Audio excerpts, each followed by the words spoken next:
Okay, good afternoon, everyone. Thank you for joining us here at CQ Advocacy today for How to Make Your Fly-In a Roaring Success. We're delighted you could join us on this Wednesday afternoon, and I've got some great guests here, but first, let me just kind of give you a bit of background about why we decided to do a Hill Day webinar. Obviously, it's the time is kind of now for people who are planning their Hill Days for early next year in the spring. And here at CQ, we have two kind of tech tools for Hill Days, which are really good and useful if you're in the planning stage. The first one is CQ Knowledges. Obviously, in order to have a Hill Day in the first place, you've got to get those all-important meetings on the Hill. And to do that, you know, we have this congressional directory so that you can get in touch easily with all the lawmakers. And it's a really reliable way to kind of look up which staffer you should call and what their contact information is. And you can do that by committee and issue and state vote or caucus. So that's obviously a really good tool to have. And if you want to manage your Hill interactions in one place, CQ Knowledge is really useful for that as well. And then our second tool is CQ Converge, which is our Hill Day app. And this is, again, more for on the day. It's really hard to kind of herd all the cats and get everybody on the same page, and so an app makes that much, much easier. And it lets you do things like, you know, add personalized schedules ahead of time for your attendees' appointments and meetings. You can put push notifications on there if something changes, you know, if a meeting gets canceled or moved to a different room. That's really handy because it's really hard to kind of alert everybody all at once. Not everyone's checking emails and things like that. There are attendee directories with in-app messaging. You can customize the content, so that means, you know, particularly if your folks are coming from out of town, they may not know where everything is, so you can put maps on there and have feedback forms for surveys and calls to action, things like that. You can also incorporate a live Twitter feed of your event to help kind of get people who couldn't make it involved and keep everyone kind of on top of what's going on. And all this information obviously syncs across all your devices, and it works on iPhone, Android, and the web. And the good news is it's not too late if you're already in the thick of planning. You know, we can have you up and running in a couple of weeks, and it's also worth mentioning that it's good for all budgets. So, you know, don't be put off if you're kind of a smaller nonprofit. It's kind of priced scale. Okay, so less about us and more about our great guests here today. We're delighted to have Josh Habersky back again. Of course, Josh is the Director of Advocacy at the Independent Community Bankers of America, and he's also the Chairman of the Grassroots Professional Network.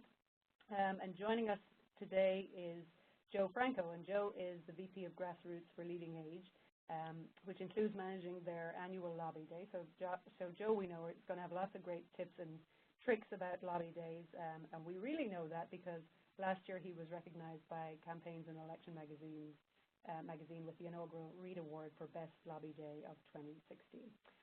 And prior to Leading Age, Joe was with the American Diabetes Association, Blue Cross and Blue Shield Association, the Alzheimer's Association, and the American Cancer Society Cancer Action Network. So certainly coming with lots of great experience, and we're looking forward to hearing from Joe. I'm Ann Dermody. I'm the Content Marketing Director here at CQ. And now I'm going to pass it over to Josh and Joe to get going here. Absolutely. I don't think we could have a better guest for this topic with Joe on here. And just a little side note, I'd like to thank CQ. This is our 3-year anniversary of working together and partnering on advocacy education. We've done 20 webinars now. Next week we'll have a sold-out state and local event at GW, and that'll be our 10th live event. I think I've done 25 articles on different advocacy topics. And I really appreciate CQ's initiatives to allow us to have editorial control over that and really make this about, you know, learning best practices in grassroots and advocacy for free. We'll get on into this. You know, Joe and I have worked together on a lobby day. I worked for Joe at the American Diabetes Association, and we had a very large-scale, high-profile lobby day And we have kind of a football analogy.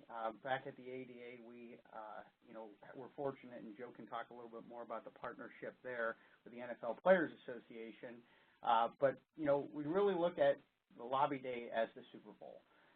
Fly in best practices. You have a playbook, so to speak, and we'll go through that working with celebrities.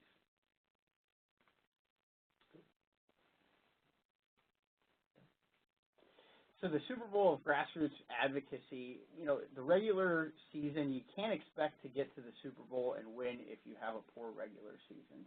So, we work throughout the year trying to prime the grassroots, grass tops, and our key contacts to be active and meet with members of Congress and communicate with them throughout the course of the year.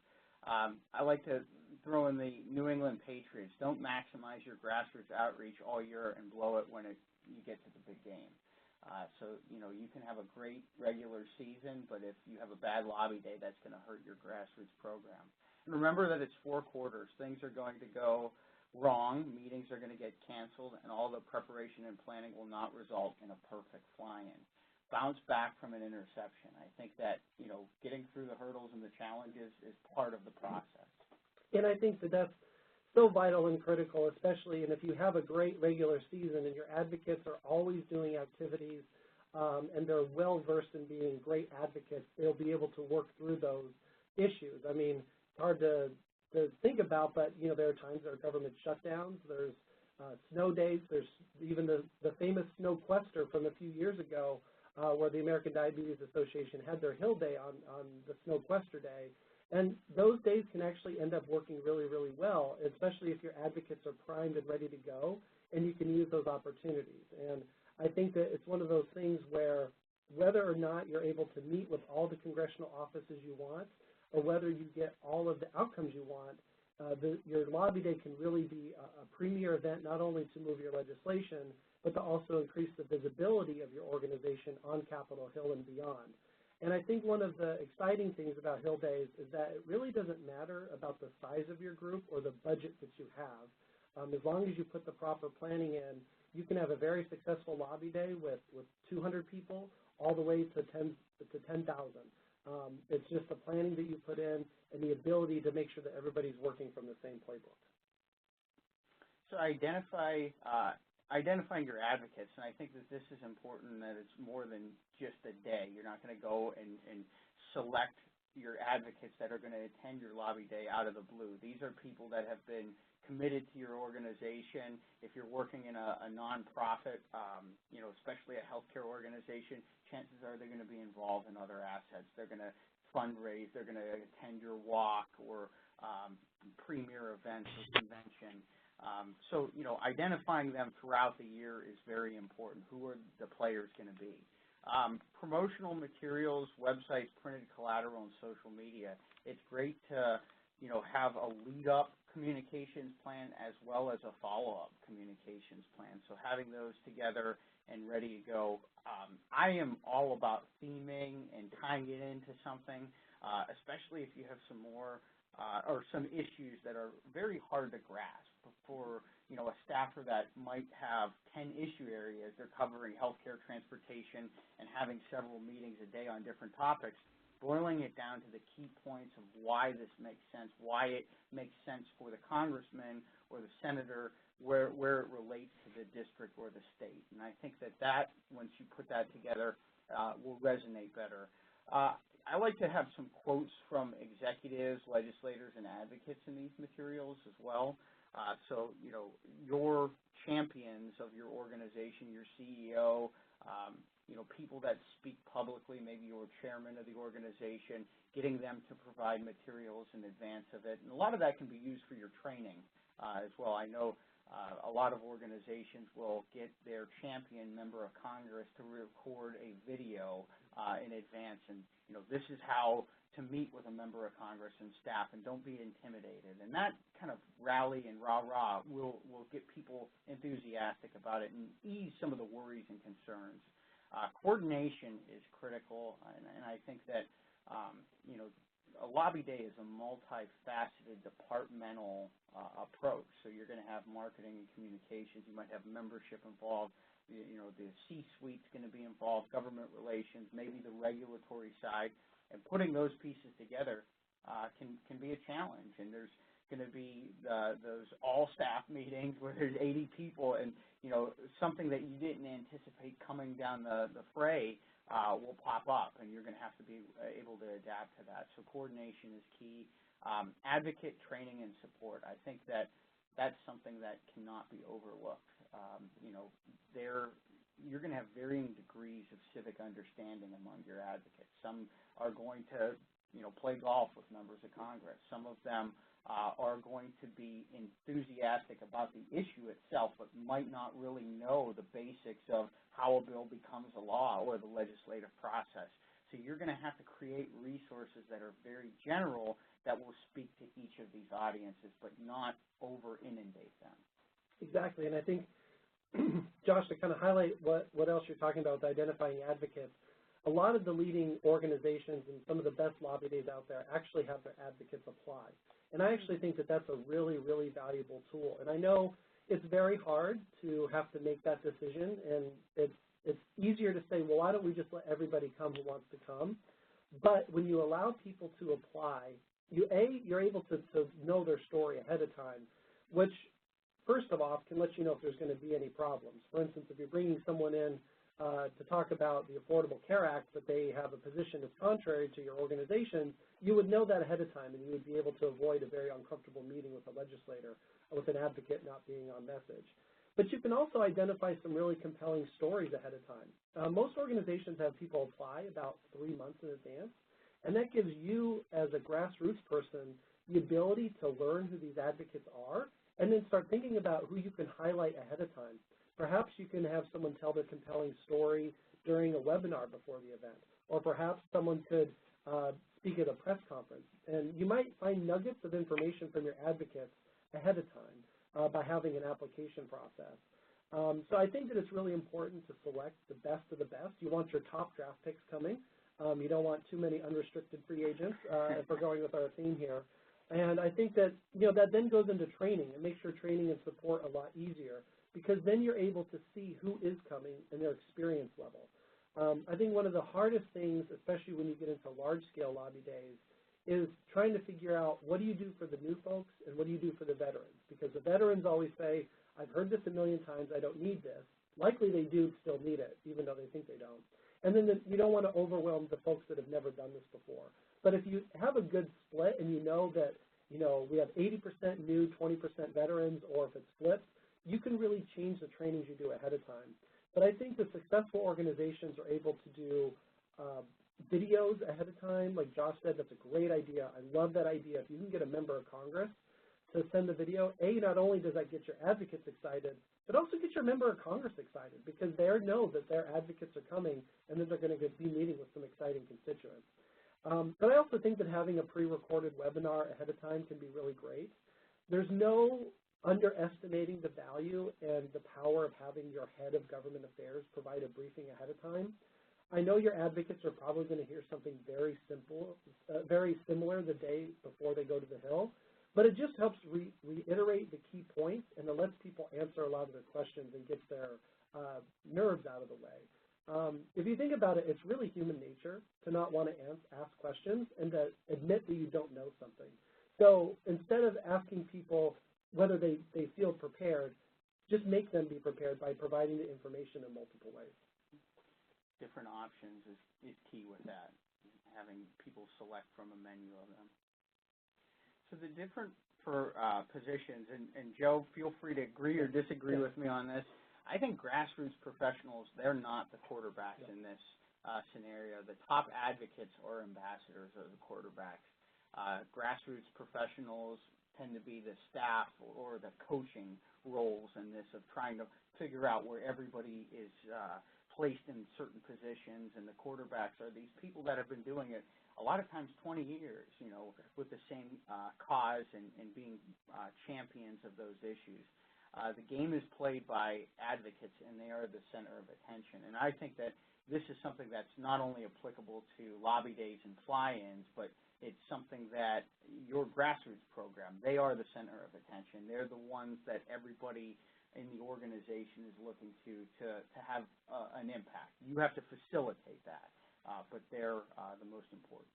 Well, I think the other key piece of that as well is that, once again, you never want your lobby day to be the ultimate event, right? It's merely the jumping off point. It's the starting point for a year-long engagement strategy with your grassroots advocates. And if it's too staff heavy, or if the advocates aren't empowered to be taking action and to be leaders, they're then not going to go home and be those leaders. Versus if you have them be the quarterback leading up to the Hill Day with the trainings, getting to know their fellow advocates that they're meeting with, and then on the Hill Day taking the lead, they're going to be more willing to make sure that they do those follow-up in-district visits, that they write that letter to the editor, they look for those interviews back home to keep that grassroots advocacy momentum going.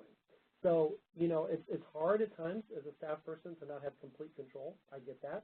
There's a lot of unknowns.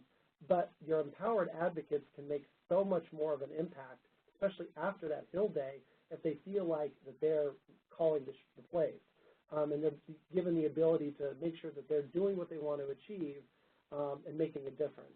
And you can then go back to playing the coaching role once they go back home. But I think that this is just a great analogy, because it's just really, at the end of the day, if you can use this event, you're creating this new cadre of leaders that are going to help you back home. For the fans, keeping with our theme, not everyone's going to be able to come to D.C. or a state capital or even a local entity to meet with elected officials. Fans are watching and should be rooting for the players. And, you can do this in a variety of different ways, having petitions, action alerts, social media, encouraging the fans to participate in the game itself, and having a lead up where you send in, 5,000 messages, or you can walk in with a 50,000 signature petition with your advocates. You're stacking yourself for a victory. And I think that, being able to connect with those folks outside of it, we do a digital lobby day, so it's have a full communication strategy around that, and want to get a lot of people that aren't able to come. We have limited resources as any association and nonprofit, but you have a lot of people that have enthusiasm. And if you've done what we've been talking about throughout the year, there's people in Seattle, Washington, or even closer that are just going to have stuff that they're unable to make it that day, but they still want to be involved and active and fight for your issues. And I think, petitions are great, right? I mean, it's a wonderful visual. It's something you give a goal. We're going to get 50,000 signatures before our lobby day. You're getting everybody around the country excited about it. While it's terrible for the trees, you got to print that petition out and you got to deliver it. But that's another great visual you can then share with everyone back home, that we took your voice, we took your message, whether it's your professional members, whether it's volunteers, employees, whoever it is. They can see firsthand that their action made a difference, even though they weren't on the Hill with you. And think about other activities as well. If it's not a petition, maybe if you have you're a large corporation with lots of employees, maybe have your employees send in postcards with a message to Congress, and then you deliver those as part of your Hill Day. Is there some sort of other kitschy thing they can help deliver to a local district office that day? There's a lot of offline things you can do besides online, and I think you can be really creative and jazz people up, especially if you have an engaging theme for your event.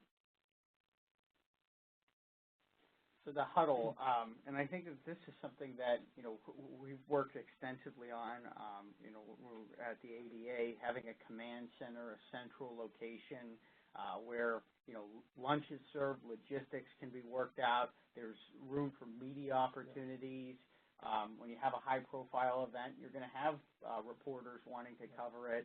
The decision makers can congregate, and when you have one of those issues and have to call an audible, they're there in that central command center, triaging any of the problems.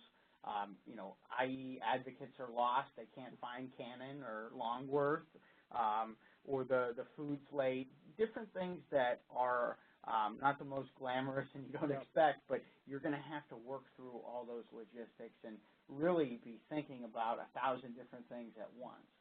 And for those that are maybe doing their first lobby day or maybe their second one, I think one of the biggest lessons I've learned in the past is that it's really not ideal to have one person be in charge of both the logistics and the program for the event. I really think that if you're worried about, is the speaker here on time? Is there lunch being ordered? Oh, and by the way, we also have to make sure that this is being covered during the program, or did that video play?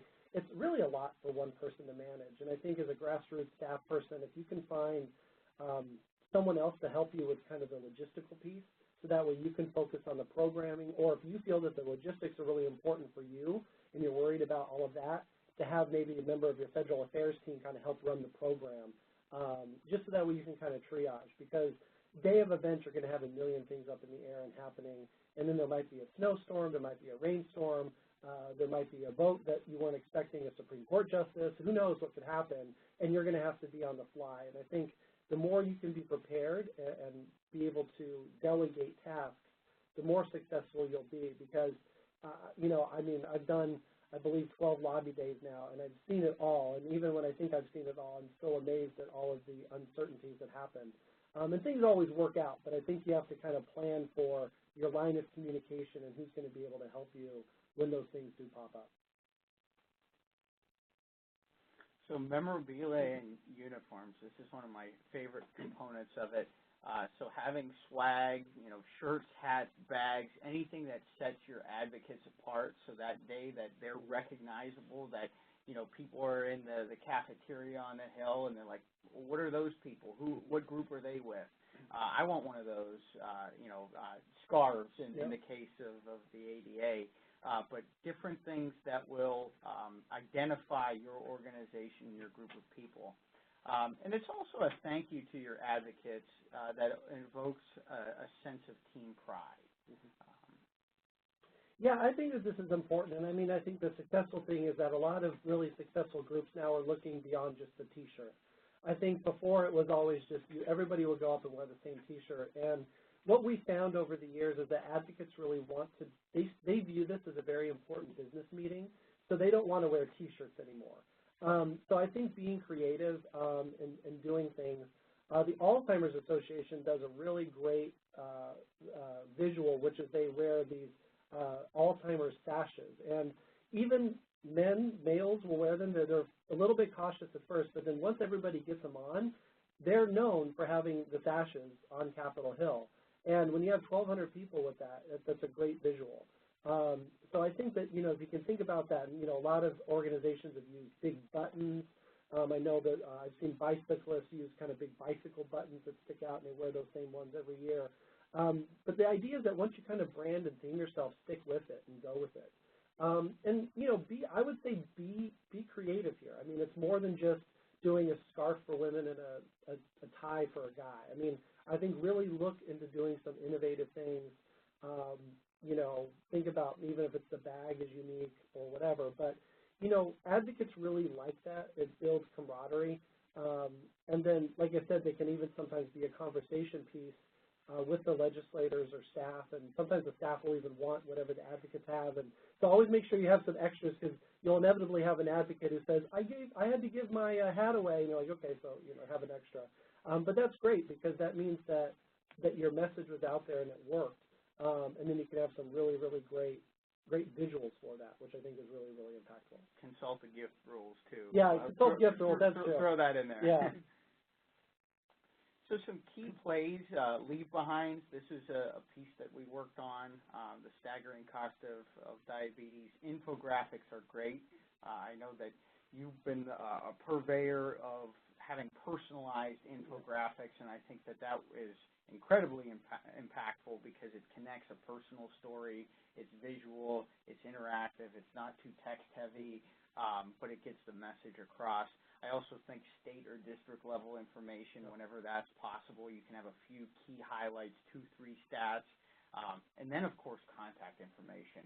Where can I get additional resources? Where can I look up policy statements, the white papers, the more nuts and bolts of your legislative or regulatory agenda. So having a link to your website, but also the appropriate staff contacts. I think that, I'm amazed at some of the organizations that don't have staff contacts widely available online. And I mean, you can have a form email that people kind of delegate who does what, but I always think that it's great to showcase who is your issue area experts and like connect your members. You know, this is a member benefit to have the ability to talk to your tax policy expert or your healthcare expert. And then, of course, your contact information as well, so that, you know, when it's 3 months down the line and you have a key vote coming up and you need to get in front of a senator, who are you going to go to make that call and bring them into D.C. or a state capitol? I think a general rule for me is 3 to 5 pages total. That might even be a little bit more at this point. But, you know, it depends really on what you're doing in advance of it and afterwards if you're sending a lot in there. And then, of course, a memo for the member directly, having something that's not meant for staff. A lot of the meetings that we're talking about are going to be with key staff members that are decision makers and will have a lot of influence over their bosses, but having something that, you know what, this is addressed towards the member of Congress. Yeah, and I think that, you know, this is a great area where you can be really creative in your leave behinds. And, you know, I think that, you know, I mean, even if you can get it down to 1 page and then link to a web page at the bottom that says, for all the fact sheets and white pages, that might even be best for your advocates. I know that a lot of advocates can sometimes be really tempted to go through a packet of information, and then you end up spending 90% of the meeting just going over what's in the paper, and then the advocates aren't talking about their story. So sometimes it helps. The less information you give to the advocate forces them to tell their story more, which I think can be really, really helpful. And then the other exciting thing is to think about what can you do besides paper. I've known some groups that have just given away a really unique jump drive that maybe has a logo or maybe has a figurine or something, but they say part of, you know, on this jump drive is all of our documents. I have to give a shout out to the American Heart Association this year. They had a great idea. All of their leave behinds were put on a keychain, and they were done in kind of index cards, and then they had a stress ball, kind of squeeze ball attached to it as well. So, you know, it was something that like a staffer would probably keep just because of the stress ball, but then it had all of their legislative asks and information on these note cards attached to it. And I thought that that was just fantastic, and it wasn't really a piece of paper, but it was a way that the staffer would remember it, but then also hopefully keep it instead of it going into the circular recycling bin pile underneath their desk. So the post-game report, let's kind of dive into that. You know, the follow-up messaging, the timeline. Make sure that, you know, when you set things up in advance of your lobby day, you have a timeline for your follow-up communication. You know, this segment is going to receive this message at this time. In trying to get your advocates to also send their messaging, but, you know, the messaging that's coming from your organization, having all those pieces together, you know, planning on working with your communications department to record video of the lobby day, pictures, and being able to use that and repurpose it throughout the year, especially in that month following your lobby day to sustain that momentum. You know, getting your staff and your members involved with that. I think that, you know, having, again, your C-suite or your chair people write and kind of do that follow-up messaging is beneficial rather than coming from the director or vice president of Grassroots. You know, set dates and deadlines and make sure that they're clear to your advocates. I wouldn't throw something up in the air like roughly this time. You know, encourage a hard deadline that's, you know, certainly feasible and manageable, but something that's concrete. And then also that involves a date of getting feedback from the staff and the members of Congress. If you had clear asks, you know, appropriations, well, when can I hear back? Do you have any questions on this material? What else can I provide?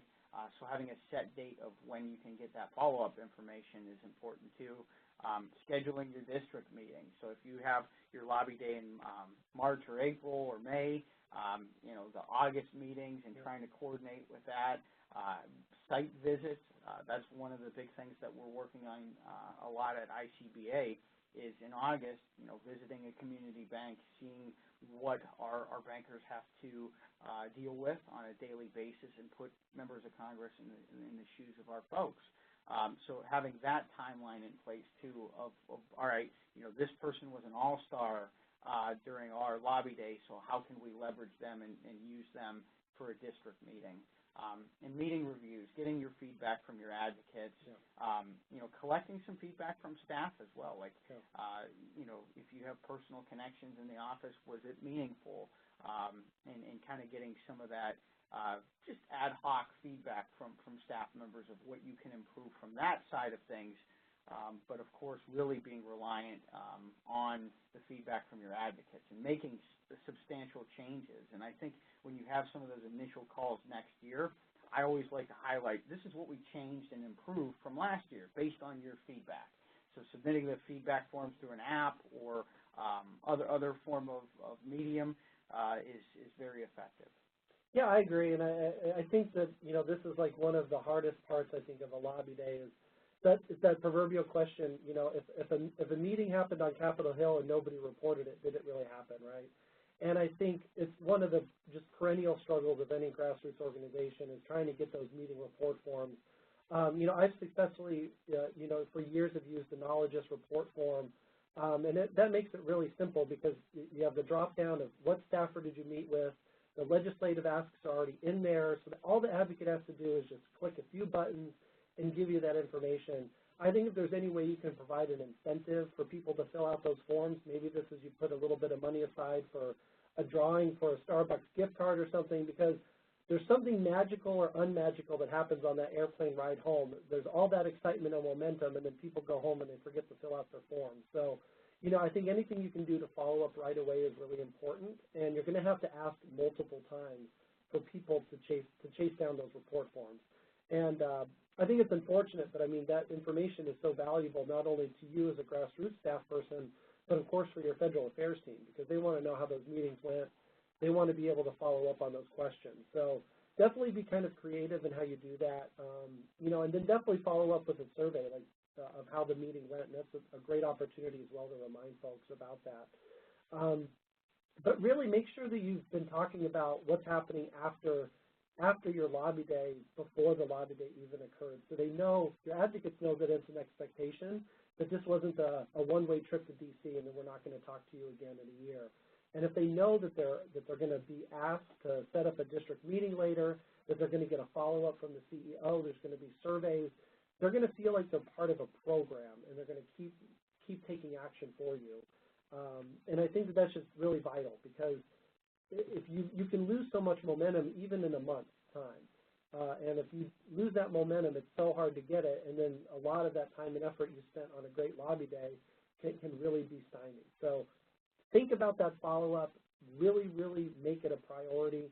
Make it fun if you need to get information back, maybe like I said, a contest, or if you have some extra swag, someone gets an extra bag or something, so that way you can get that follow-up and get the information you need as a staffer.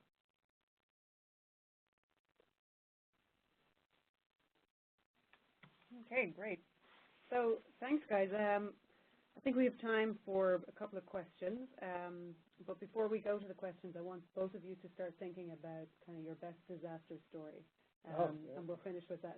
So let that brew, and hopefully that'll keep everyone interested to stick around, because I'm sure there have to be some. Yeah. Okay, so let's talk about kind of logistics. We talked about at the beginning how an app like CQ Converge can really help you on the day. But in terms of timeline and planning for your Hills Air Lobby Day, how far out do you think you should start planning? I think that you should definitely really begin the process of getting everybody in your organization together and talking about it at least 6 months in advance. Now, I think after 6 months, you maybe meet once a month until you get to about 2 months out. And then you start meeting at least every other week, and then, of course, about the month of, you should be meeting with your internal team at least once a week, talking about it, planning it, and making sure. But I think the more time you give yourself, the less stressed you will be, the less stressed everyone else will be, and then you'll be able to come up with some exciting ideas as well. I think if you wait until 2 months to think about it, you're going to be so worried about the logistics, you're not going to be thinking about that really great new shiny idea that could really make your event stand out. I would agree wholeheartedly with Joe. I would just add that, the 3 days that follow, go on vacation, go to Cancun somewhere because you put a lot of work leading up into that. But aside from that, I think it's kind of, to throw another analogy in there, it's like working at a Christmas shop, and the next day after Christmas, you're still selling that. You're still selling that memorabilia because you're always looking at that. The feedback is going to be that month leading up, that communications plan. Then you're going to start to evaluate what went right, what went wrong, and then before you know it, you're intersecting your issues, and it's part of a larger grassroots strategy. So it's a key component of that, but it's, again, a year-long process. Okay. And we know that most people obviously plan these for kind of the spring or early in the year. Is there anything to be said for doing it at a different time to get more attention? Or obviously, Congress is in session, but is there a clamor at that time of year and you're maybe a little lost in the fray, or? I'm laughing because that's a great question. I think it's something that all organizations really struggle with. And I think, I think the hard part is back during the quote-unquote regular order days of Congress, you would want to get ahead of the appropriations process. However, we haven't had a regular order appropriations process in the past 5 years, I think. So I actually think because of that dysfunction of Congress, you have the opportunity to have meetings at other time. And I know a lot of organizations that end up doing some really great fall meetings in September and October, which unfortunately ends up being right when the government is either trying to pass a budget to keep the government running, or they're passing a continuing resolution. So they're getting an extra bite at the apple. Because it used to be, if you didn't have your lobby day before May, you didn't get your budget request in, and you didn't get any money. And that is unfortunately not the case anymore. So I think it really frees it up because, the D.C. hotels have figured out that spring is a great lobby time, and then you add in cherry blossoms. And some of these hotel rooms can get really expensive and honestly can be budget busters. I've seen hotel rooms get up into the $350, $400 a night range, and that can really play a damper on a budget. Or you end up having your meeting outside, way outside of the city, which then adds a lot of logistical problems of busing and timing, and then people being fatigued from going back and forth. So I think, having more flexibility with the congressional calendar can really help. And then I think you can also use times, if you do plan a lobby day and Congress ends up not being in session, you can still make that really productive. And I think the biggest thing is just doing the work ahead of time, letting your advocates know that meeting with staff is just as important with a member of Congress, and actually can be sometimes much more effective. And that way it kind of gets rid of that letdown of the advocate or the employee who was coming thinking they were going to meet with the senator and they didn't get to. Anecdotally, looking at a lot of the different organizations, I still think that the spring tends to be the dominant time for lobby days. It's been a tradition to have it on this second week of April or whatnot, and it's been that way for 20 years. So there's some historical precedent for that timing. But I'm also seeing a lot of groups that do that dominant lobby day have a smaller one in the fall and having more your key contacts. So if you have a 300-person one in the spring, you maybe bring 40 people back to that, and these are your real top advocates. Sometimes in the application model that you mentioned, Joe, you'll have your bulk advocates that will come, they'll apply for it. You select and you kind of filter there, but they still pay their own way. And then in the spring, you'll have people that will either pay their own way or you'll provide a scholarship for them. So I think that you're starting to see this the fall as a time when people can really take advantage of not the competitive nature, but again, it goes back to communications and differentiating yourself from the other groups. That's where creativity comes into play. everybody knows there's going to be thousands of groups that come every year, whether it's in the spring or the fall. That shouldn't discount from the fact that you need to be creative, you need to be competitive, recognizing that there's a limited number of resources, there's a limited number of time, and a limited amount of attention that lawmakers will pay to you. Okay. Josh, we know you love a theme. So kind of leading on from that, is there a fear that sometimes that can kind of overflow into gimmick? I'm thinking in particular of one lobby day, which was actually hugely successful, where I can't remember the organization, but they brought 100 babies to the Hill. So in terms of attention, it was full on. But in terms of the noise level, I believe it was something quite incredible, right? Is there any kind of point where it's too much or not enough, or is just having the scarves enough, or should you be really trying to be kind of outstanding? Yeah, I mean, you have to be on message. You have to work with your communications department. If your organization does a lot of creativity throughout the year, it shouldn't be a big surprise. When media is involved, you really need to frame it in the proper sense, but never lose sight of the fact that you're there for a specific objective. And at the end of the day, the attention and the public awareness side of things is important, but you need to get decisions, whether it's appropriations or legislation, put together. So leading it back to it, it might draw attention to your lobby day in the public sense and get more reads and more traffic to your website. But when you're in those meetings and you have 15 minutes with a lawmaker, it's point A, B, C, personal story. And that's what it comes down to. And a lot of times you're going to have a condensed meeting. You might have it in a hallway and not even in an office. And sticking to those key points will be critical, and you can have some of the gimmicks and add to a little flavor to it. Yeah, and I think to go with that, I mean, I think the hooks are great, and I think you got to have those hooks. And so many organizations do kind of a great thing, and then they keep that theme through the years. The American Cancer Society Cancer Action Network has a partnership with the top college basketball coaches, and they do what's called Coaches versus Cancer. So they every year bring in one of probably the top 2 or 3 basketball coaches in the country, and they have them as part of the Coaches versus Cancer event, and they do a press event on the Hill, and then those coaches will go on meetings, and they've been doing that for years now, and now it's kind of an expected thing, right? And even the coaches look forward to it, and you can get a top coach from Syracuse University of Maryland's coach to come, and it brings some cachet. The media likes it because it's a different story. It's not just a bunch of people are here to talk about an issue. We're adding another element to it. But I think that if you can kind of get your hook to fit in, it can help just kind of expand your reach and then get you more visibility than you would have gotten otherwise. Okay. Joe, this might be a good time to interject with the ADA case study and celebrities, because that is a huge risk. I mean, and I think that's always the difficult part is celebrity involvement, high-profile people involvement.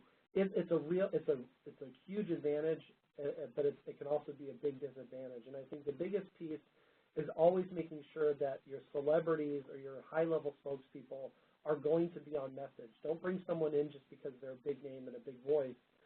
Make sure that they're passionate about it and they're going to do something.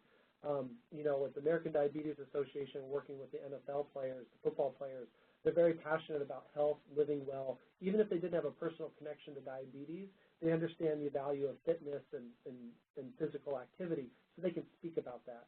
I know at the Alzheimer's Association, I think, the most watched video on C-SPAN was Seth Rogen testifying in front of the health committee. And that was incredibly powerful, but that was because of his wife's connection to Alzheimer's, and you could see that passion. So if it had just been anybody famous, that wouldn't have worked. But because it was Seth Rogen and he could tell his family's experience, it really moved lawmakers and got that point across, and it got clearly the public engaged. So I think that you can really look at celebrities as helping out, but you also have to be very careful, and you have to monitor those celebrities. I mean, you have to make sure you're looking through their Twitter handles and feeds. You don't want to get a call from the White House that says, we can't have this person speak because we saw something inflammatory, or, having a member of Congress realize that person actually campaigned against me last time. Why are they on the podium with me? So you got to really do your due diligence with the celebrities, because not only do you not want to have an issue when they arrive, but you also don't want to have to uninvite someone, right? That's awkward if you find out later that that celebrity wasn't a supporter of the senator that they're going to be on the podium with, and you're kind of having to pick your battle, and that's just not a good place for you to be in. So do all of that thinking ahead of time. Vet all of those people ahead of time before you even make the ask, and make sure that they're going to be the right fit. Because, this is unfortunately in this world, it's a quick world and things happen very fast. And even when you think someone is pretty tame, they can do something that you're not expecting. Yeah, and I think the best thing with the ADA and using the NFL and working with the NFL Players Association on that was the fact that you, throughout the programming, made sure that it was about the advocates, that they were the all-stars, that the football players were there, but at the end of the day, the most important people in that meeting were your average citizens that had diabetes or had a family connection to it. Absolutely, and I think that that's important too, because you never want someone to feel like they came all the way to Washington, D.C. and they really weren't an important part of that event. Okay. So make sure they always fit in and everybody's able to tell their story. Well, speaking of your advocates, how do you manage their expectations? And you kind of touched on this earlier about sort of briefing everybody beforehand.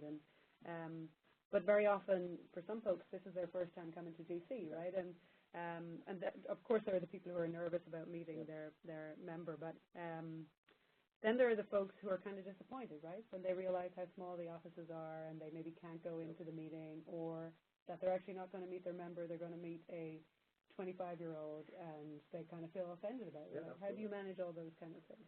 No, that's great, and I really appreciate you bringing that up, because I will remember one of the first lobby days I worked on, and it was honestly, it was a naivete on my part, not theirs. I had an advocate. They were saying, well, how am I going to get from the airport to the hotel? And I said, well, you're just going to take a taxi cab.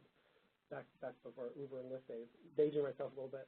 And but they then said, well, I don't know how to do that. And they were from a part of the country where nobody takes a taxi, and so you have to think about those things. And I think one of the successful things is to create what we call kind of like an advocate guide that has all of that information in it about how to get from the airports, Uber, Lyft, even places to eat can be really important, because you never know. I mean, clearly if you have employees coming and they can expense their dinner, that's fine. But, if you have volunteers coming, they may not be able to afford the $40 to $50 a plate restaurant near the hotel, and you might need to provide some of that. So, always provide that sort of guide at least 2 weeks in advance. And then you can kind of address that question too. I love the question you asked about how do you manage the expectations of it not being this grand event, right? You think of, I'm going to the Senate, I'm going to the House, and it's going to be this beautiful building and that, and then you end up having a meeting in the hallway. And I think what you really, let the advocates know, and it goes into what we talked about earlier with the regular season piece of, this is just one game. This is just one point in time. You're going to go home and you're going to continue this message. You're going to have more meetings. You made an impact. That staffer you met with is going to be your partner through the rest of the year as we're working to get this piece of legislation passed or stopped or whatever you're working on. And I think you just have to really kind of say that. I always joke about it. I always say, the best kept secret in Washington is that, it's run by a bunch of 25-year-olds, and that's a good thing. And make that 25-year-old staffer your best friend, and let them know that your story is so important and that they're going to want to help you, and they'll help you if you treat them with respect. Okay, great. All right, last question. Best disasters. Maybe not even disaster, but what went wrong? There's been so many, and I think, that's the hard part, right? I think, there's always the inevitable weather, and I think one of the most difficult things I ever had to do was for one organization, we were planning an amazing event on the mall the night before our lobby day. We're going to have a celebrity speak and have this candlelight vigil and everything, and I was the person in charge of looking at my phone to watch the weather, and this horrific thunderstorm came through, and I had to make the call to cancel the event because there was just terrible lightning. And the whole time I was thinking about all the invoices that I had already paid for the stage and for the security and the sound system that were all non-refundable, but, you know, we weren't going to have people go out into the rain and lightning. And what we ended up doing then is we actually ended up grabbing, and the hotel wasn't too happy about it later, but we grabbed all the candles anyway, and we bought a bunch of paper cups. And we ended up doing the candlelight vigil inside the ballroom, and we had the speaker speak. And, you know, it wasn't as impactful, but we still had that moment. And we just kind of made do, and people still talked about it, that, you know, they appreciated the fact because everybody was looking forward to that moment with the candles and remembering those. And the last of you know, the other one is you just never can expect, and you always have to prep people for DC and security, but was on the way to a White House event when, unbeknownst to us, the Secret Service computer system had went down. So they weren't processing people coming in. But, of course, being the Secret Service, and granted, I love our men and women in uniform, but they didn't want to admit that it was their system, so they told everybody in line that our event wasn't in the system. So we had to deal with everybody saying, well, they're telling us that the event is at 7 o'clock tonight and that none of us can show up and everything. So, you know, you had to just kind of just be calm, smile, work with Secret Service. They're in charge. Eventually their computer systems came back on, and magically we had our event, and we were able to get in. We were only delayed by like 15 minutes. But you just have to kind of just be ready to smile and go with the flow, because in Washington, D.C., there's just a lot of things that are out of your control. Well, that last example is a great reason to have the CQ Converge app, where you can do your push notifications to let everybody know in advance, or rather if something changes. Yeah. All right, Josh, I know you got one. I do have one, and this was really early in my career in Grassroots. I had just got a job, and I was shadowing another person's lobby day. I wasn't in charge of it myself, and I bought a new suit. I was so excited to be on the Hill. I'm going to a lobby day, called my mom, all that kind of stuff. And I was leading a group of 8 advocates. They were from, I believe it was like New Mexico. So they flew all this way, and we're getting ready for our meetings and that. We have our first one. It goes really well, but we have to cross the other side to the Senate. And, of course, they're looking to me to, you know, where do we go? How do we get there? And all this stuff. I was, you know, young, arrogant, and let's take the tunnels, let's do that, and I got lost. We didn't miss the meeting, but it's embarrassing when you take that one wrong turn that turns into 15 minutes where, you know, yeah, it's just right around the corner, and you're trying to reassure yourself and all that kind of stuff. But that was a humbling experience, and I'm proud to say now I know my way around the Hill. At least I hope so. But that was a funny story. Okay, great. Okay, great. Thank you, everyone, for joining us, and especially thanks to Josh and to Joe today for joining us. I think it was a really good webinar. For anyone out there who wants to find out a little more about CQ Converge or CQ Knowledges, you can take a 15-minute demo, and we'll send you the information on that as well. We'll also be sending out a link to the whole presentation. And I believe we have a Hill Day checklist, too, that we're going to include in that email, so keep an eye out for that. So thanks, everyone, and we'll see you next time.